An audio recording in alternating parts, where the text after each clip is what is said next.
Thank you, Bill. That was wonderful. Thank you so much. And good morning, everybody.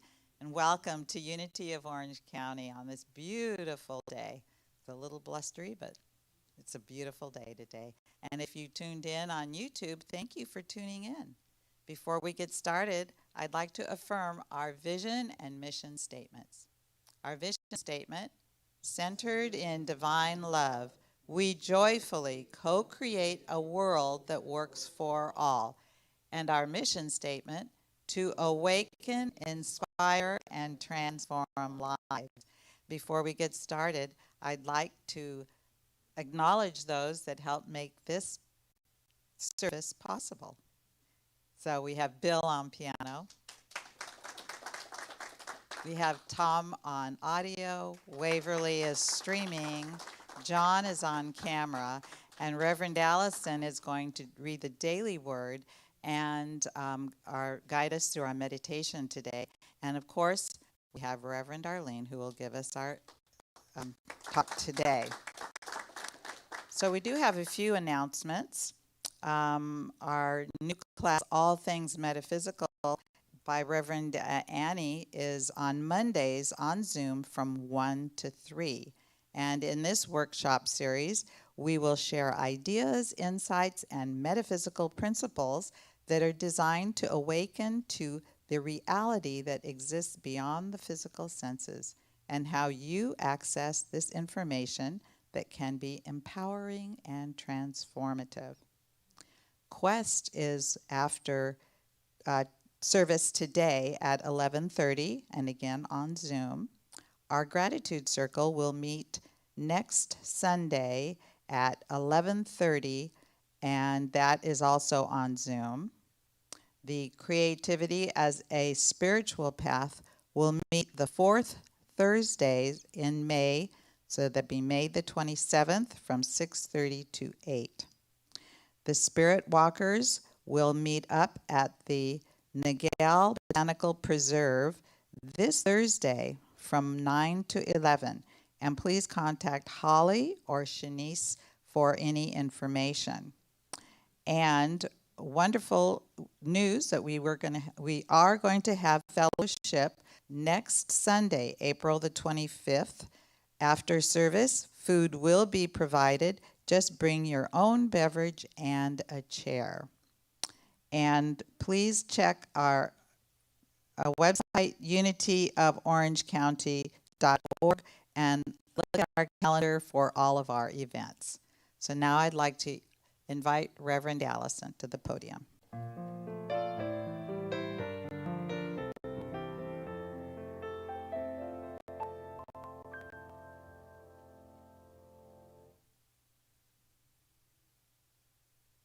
Good morning. The daily word for Sunday, April 18th, 2021. Pray for others.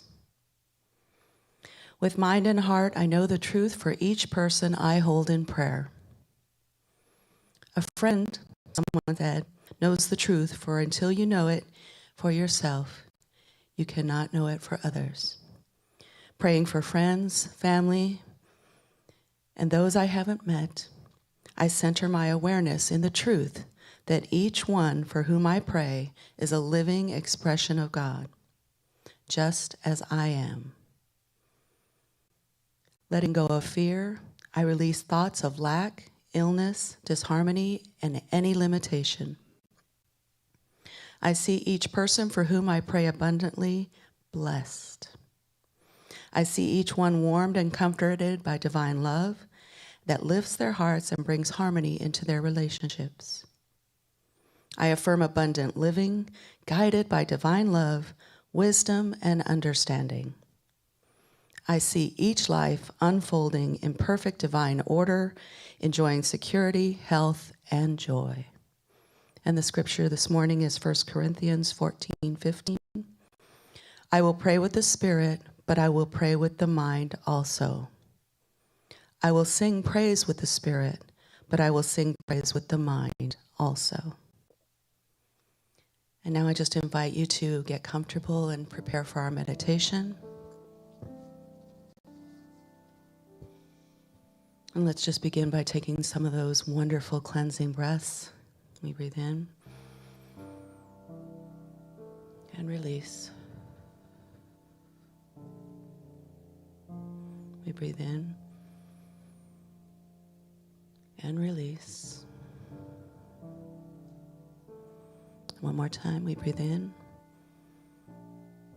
and release. And now I just invite you to stay in that wonderful quietness as we go through our meditation. And as we take this time to quiet our bodies and our minds, let us be reminded that in this glorious time of year, everything is in an uplifting and ever-changing state of rebirth and renewal.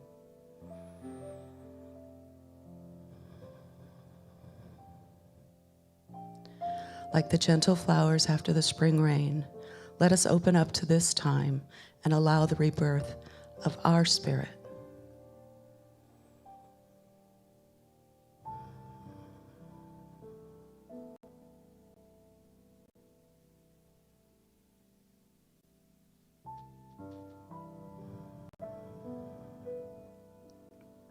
I unfold in perfect harmony as I breathe easily and effortlessly and turn my thoughts within.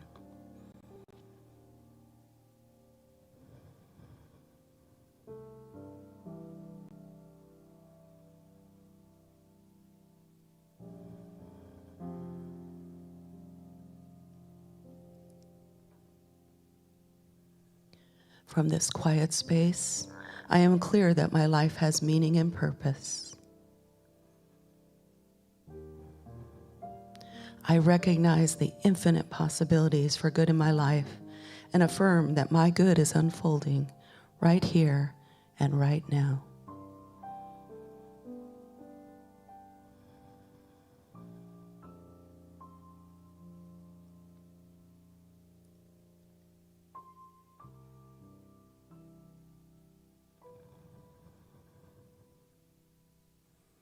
I am confident that I am clearly guided by the Christ consciousness within.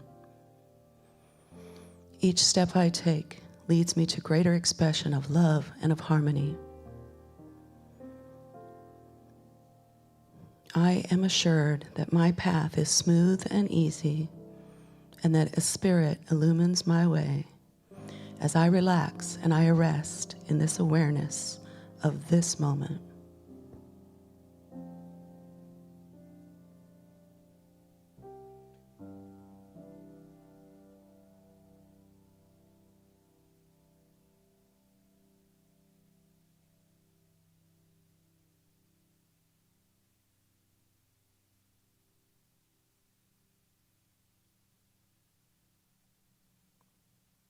As I allow myself to go deeper into the quiet, I am aware of the still small voice guiding me to right and perfect action. I focus my attention on this gentle, peaceful presence, and I am relaxed and soothed by the communion with the divine.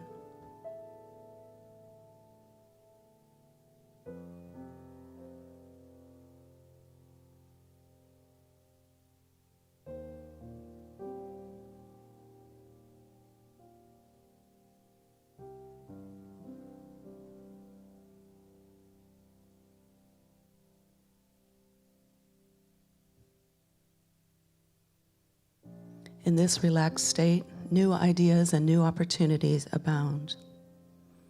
The power of God is expressing through me as love, beauty, and goodness. I clearly see that this is my truth, and my heart overflows with gratitude.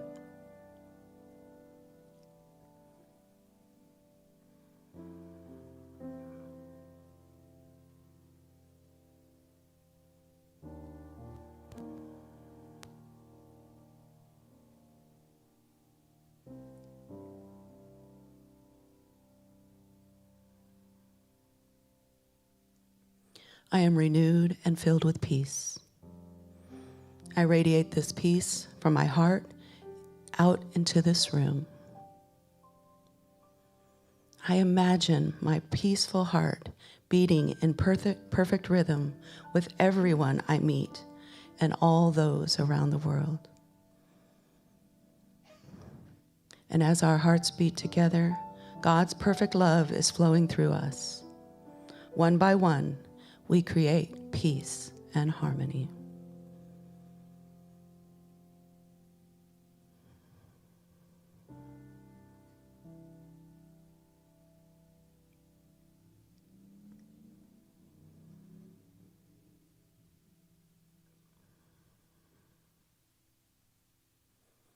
Aware of the beating of my heart, I begin to bring my awareness back into the space and time.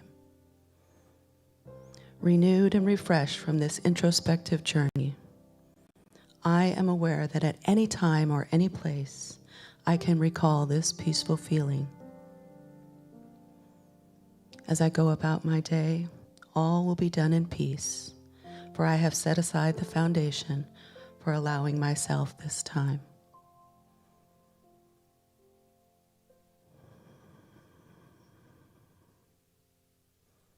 I am a living, breathing, loving power of God. I am renewed, reborn, and I am at peace.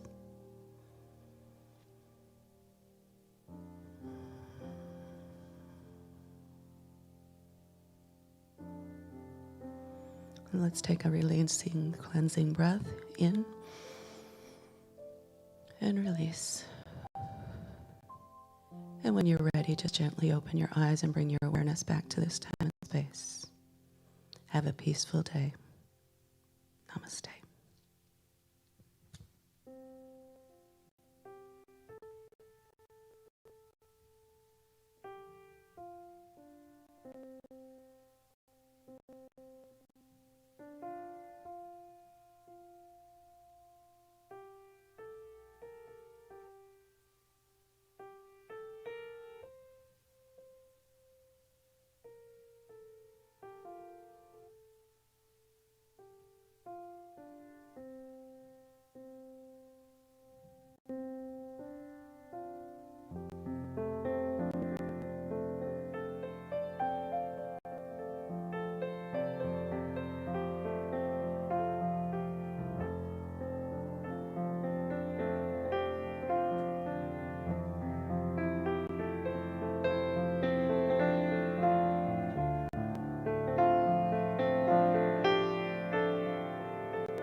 Thank you, Bill. That was beautiful.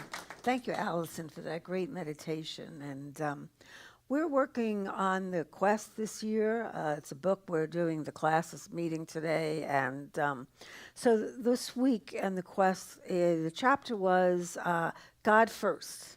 And yesterday I was thinking about it, and because all week long, nothing was coming to me. I just, God first, God first. I really wasn't feeling God first. So it's really hard to talk about something when you're really not feeling it. And in fact, I was kind of thinking God was like last at the end of the line somewhere.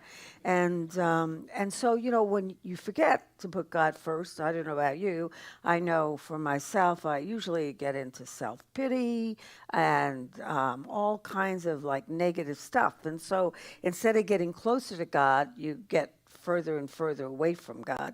And so I thought, well, if I talk about God first, I'm just going to be a hypocrite because I wasn't feeling it. And I thought, I'm not going to go in here and tell everybody, oh, put God first, meditate, feel that you're one with the universe, you're one with the stars and all of this. And I just can't do that. You know, if I'm not feeling, I can't do it. So I want to talk about how do we find God in the midst of a dark night of the soul. Because it's very easy to feel God when everything in your life is going really well. You know, I can meditate except if things are going crazy in my mind, and then it's hard for me to meditate. I mean, I sit there, but nothing is happening. And I've learned over the years that it's important to recognize where you're at and to work where you're at, you know, as opposed to trying to work at a level that you're not at. And I actually discovered that the first time I discovered that I was in a month-long silent retreat in Massachusetts. And one day, and I don't suffer from anxiety. It's not one of my issues. I have lots of issues, but thank God that's not one of them. But here I am in this silent, peaceful, fabulous setting. And I am all of a sudden just filled with anxiety. I mean, my heart is going.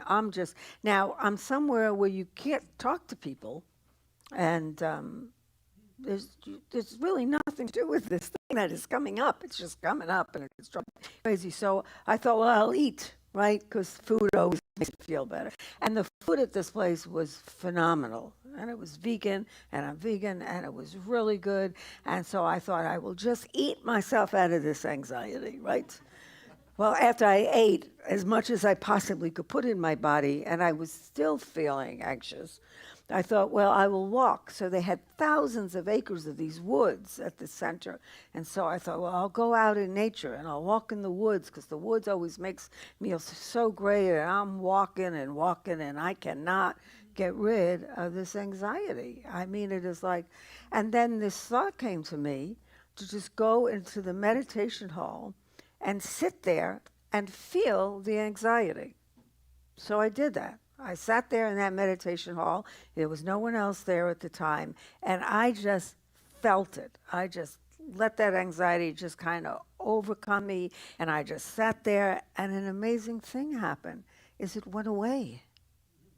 I was trying to run away from it, but the answer was really to be in it, to allow myself to feel it and to go through it. Because when we try and escape our feelings, we're not really putting God first. We're putting our will first. I'm just going to do this, and if I do this, I'm going to get through this. And so it's finding God sometimes in the turmoil, in the dark night of the soul, in all of that, just feeling what you're feeling and being open and aware to see things maybe a little different. So I was going into the physical therapist's office this week, feeling, woe is me. You know, I have this foot thing, woe is me. And there is the therapist working on a guy whose leg had been amputated. And it was like, what are you doing?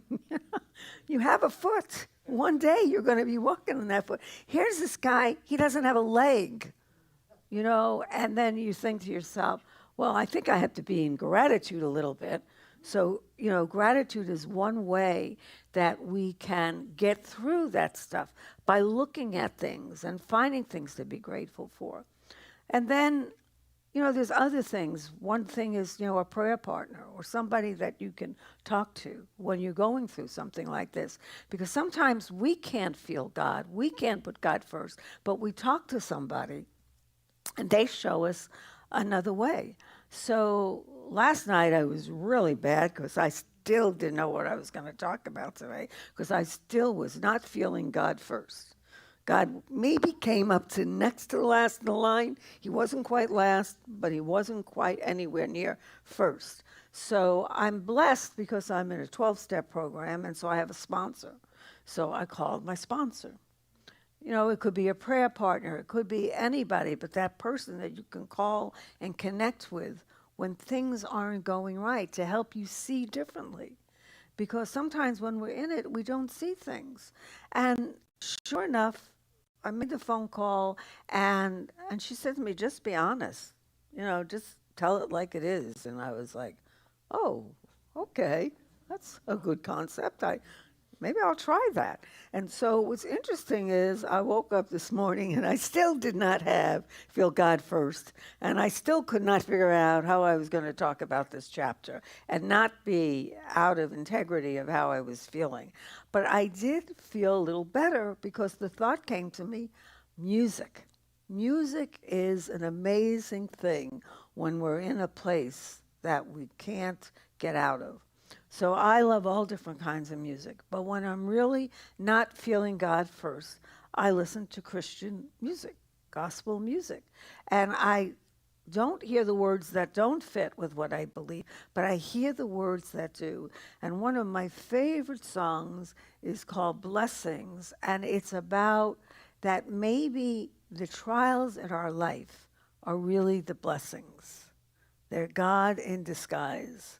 Because when you think about it, we grow spiritually through the harder times in our life. Because when things are going well, we got it. Well, I can just talk for me. I got it, God. I'm handling this. I'm in the driver's seat. I'm in control. Everything is good. My life is good. My spiritual life is good. Everything is working out fine. And I'm basically taking off down the road. And then what happens is you driving along, the road is smooth, and everything is good, you're in control, and all of a sudden you hit a bump. Hopefully it's a bump and it's not another car or something else. And then all of a sudden, life goes, and then you have to deal with it, and you have to walk through the challenge. So many years ago, I was visiting my family in Miami, and my grandkids were, maybe at that time they were 10 and 8 or 11, and anyway, somewhere around there. And we had been out all day in Miami, and Christopher and myself and the grandkids, and I had my daughter-in-law's car, and it was a fabulous day. We were at the park, we went out for lunch. It was like your perfect grandchild day, right? And if you have grandkids, you know what I mean. It's like everything is good, life is good, wonderful, and all that. And we're driving along, and I hit the car in front of me, and the car behind me hit me, and the car behind that hit them. And there I am in a 4-car collision. And all of a sudden, that wonderful grandchild day, first of all, they were freaked out. I was freaked out, worried that someone was hurt. And then I had to call to have someone get the kids so I could deal with all the stuff that you deal with after an accident. And my grandson, their brother, who was driving at the time, I called him, and he was so upset that I got into this accident that I felt even worse.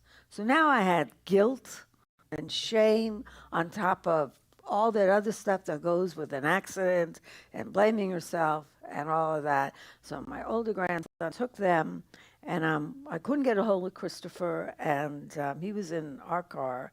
And so I'm waiting for the police, and I'm just feeling like it's amazing how in one instant that perfect day became, like, in my mind, the worst day in my life. Even though they weren't hurt, the fact of the matter is they were in my care, and they could have been hurt. And I am there waiting for the police, and it took the police a long time to get there. And I am in recovery. And the thought came, like, how am I going to go face my family? How am I going to go face their parents? I'm just a piece of garbage. I can't believe that this happened, because I kind of dozed off a little. And I was feeling so bad. And the thought came to me, I'm just going to go out and have a drink. And that I won't have to think about anything anymore. And thank God, see, if we do enough every day, God works in our life whether we feel it or not. We may feel that God is not there, but God is always there. And the thought came to me, pick up the phone and call somebody. Well, I had to call 4 people to reach a person to talk to. And it happened to be someone who also went to my church, who was in Unity. So it was someone in recovery and someone in Unity. And it was actually the perfect person for me to talk to, because she combined the two and gave me what I needed in order to be able to handle what I had to handle afterward. And it's just amazing because she was the last person I thought of, but she was the perfect person. So even if we are in a place where we can't put God first, if we are working in our lives doing things, making the effort to put God first, making the effort to grow spiritually, doing the things on a daily basis, whether we feel them or not, we'll have the intuitive knowing when we are in a place where it seems like God has forgotten us, or it seems like we have forgotten God, that we will have these thoughts, which is really God working on our life. Because I believe that God may talk to us in meditation and prayer, but God really talks to us in this intuitive knowing of what to do when you can't feel God, but yet you know that God is there because God is always there, whether we put God first or not. We don't have to put God first. God puts us first, right? I mean, whether I pray or not, for all the years that I did not believe in God, God believed in me. God was there protecting me when I would have told you on no uncertain terms there was no God. It was all a bunch of garbage. But God never gave up on me because God puts us first. It's really not about us putting God first.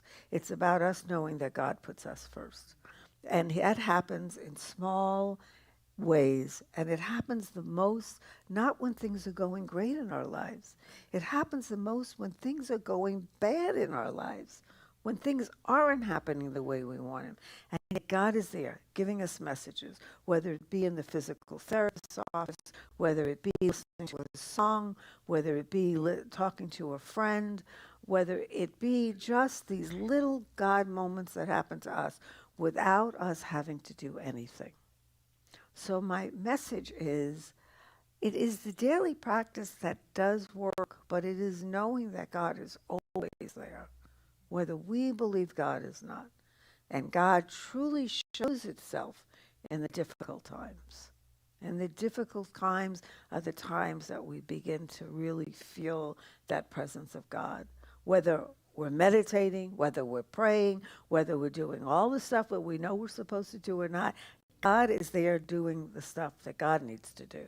So I invite you all to close your eyes for a moment and to take a deep breath and to think of a time in your life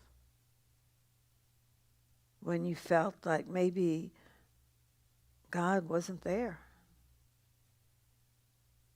when it seemed like your prayers weren't answered, when it seems like your meditations were just an opportunity to take a nap or to do your shopping list.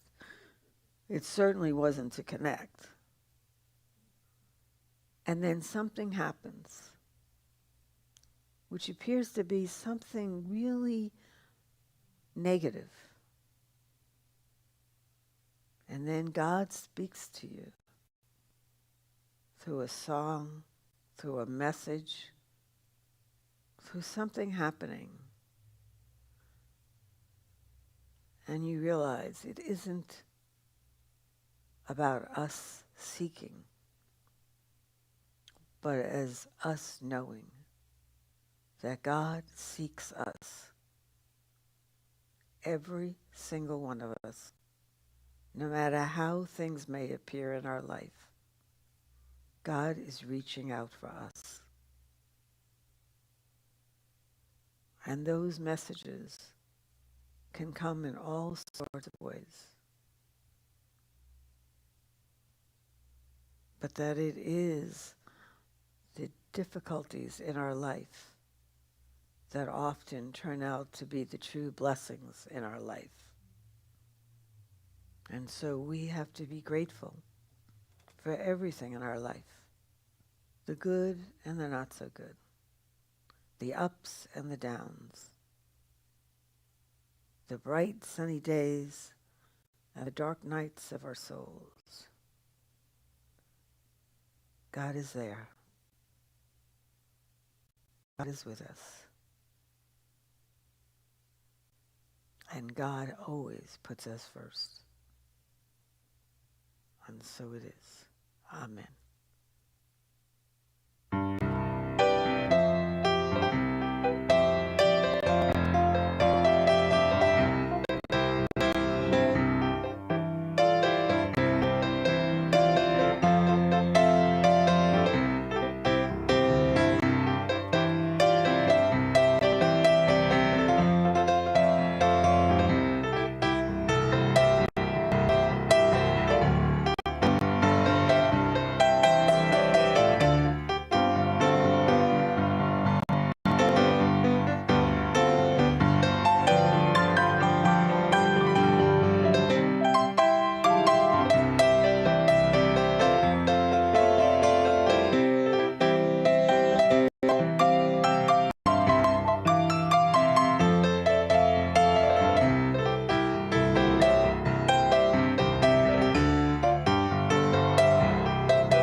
Thank you, Bill. Thank you so much. That was great. And thank you so much, Reverend Arlene. That was a very nice message today. Thank you very much. Here at Unity, we have 5 basic principles that we believe in. The first is God is all good and active in everything, everywhere. And 2, I am naturally good because God's divinity is in me and in everyone.